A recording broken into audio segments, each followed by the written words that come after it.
તમે છેલ્લે લાઈફમાં ક્યારે એન્જોય કર્યું હતું? ગોવા જવું તો પ્રોબ્લેમ, ભાઈબંધોને મળવું તો પ્રોબ્લેમ, બેનપણીને મળવું તો પ્રોબ્લેમ.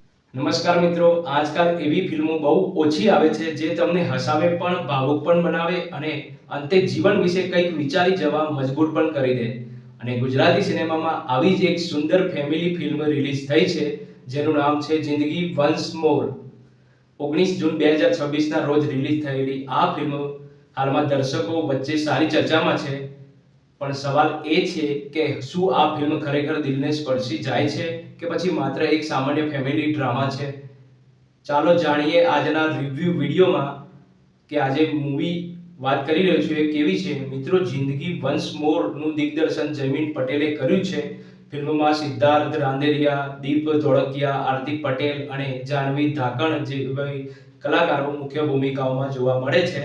ફિલ્મની વાર્તા પરિતોષ દેસાઈ નામના એક સરળ બિઝનેસમેનની આસપાસ ફરે છે.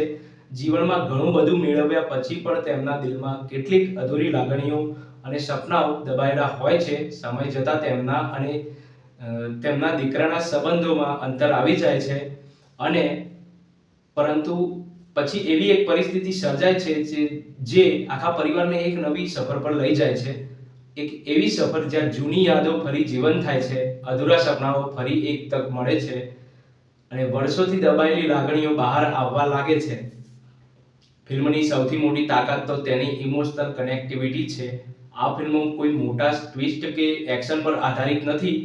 તે સીધી દર્શકોના દિલ સાથે જોડાવાનો પ્રયાસ કરે છે. ઘણા સીન એવા છે જે તમને અને તમારા પોતાના પરિવાર અને માતા-પિતાની યાદ અપાવી શકે છે. ખાસ કરીને જેમના ઘરે વૃદ્ધ માતા કે પિતા છે તેઓ આ ફિલ્મ સાથે વધુ સારી રીતે કનેક્ટ થઈ શકે છે. ફિલ્મ એક સુંદર મેસેજ આપે છે કે ઉંમર વધે એટલે સપનાઓ પૂરા કરવાની ઈચ્છા ક્યારેય ખતમ થતી નથી. પરંતુ એક્ટિંગની વાત કરીએ તો સિદ્ધાર્થ રાંદેરિયા ફિલ્મની સૌથી મોટી તાકાત સાબિત થાય છે. પરિતોષ દેસાઈના પાત્રમાં તેમને ખૂબ જ અસરકારક અભિનય કર્યો છે અને દીપ ધોળકિયા, હાર્દિક પટેલ અને જાનવી ધાકણ પણ પોતાના પાત્રોને સારી રીતે ન્યાય આપે છે. ફિલ્મનું બેકગ્રાઉન્ડ મ્યુઝિક, સિનેમેટોગ્રાફી અને લોકેશન્સ પણ સરસ છે. દરેક ફ્રેમમાં એક ગરમાવો અને પરિવારની લાગણી અનુભવાય છે. હવે વાત કરીએ ફિલ્મની કેટલીક કમજોરીઓની, તો ફિલ્મનો સેકન્ડ હાફ થોડો લાંબો લાગે છે. કેટલાક સીન ટૂંકા રાખવામાં આવ્યા છે અને ટૂંકા રાખવામાં આવ્યા હોત તો ફિલ્મ વધુ અસરકારક બની શકતી હોત અને અમુક જગ્યાએ સ્ટોરીની ગતિ પણ ધીમી લાગે છે. તેમ છતાં ફિલ્મની લાગણીઓ તમને અંત સુધી જોડીને રાખે છે. તો આખરે જિંદગી વન્સ મોર જોવી જોઈએ કે નહીં? જો તમને ચાલ જીવી લઈએ જેવી ફેમિલી અને ઇમોશનલ ફિલ્મો ગમતી હોય તો આ ફિલ્મ તમને જરૂર પસંદ આવી શકે છે.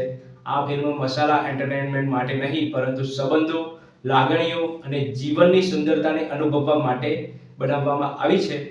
મારા મત મુજબ જિંદગી વન્સ મોર એક સાફ-સુથરી, હૃદયસ્પર્શી અને પરિવાર સાથે માણી શકાય, જોઈ શકાય એવી ગુજરાતી ફિલ્મ છે.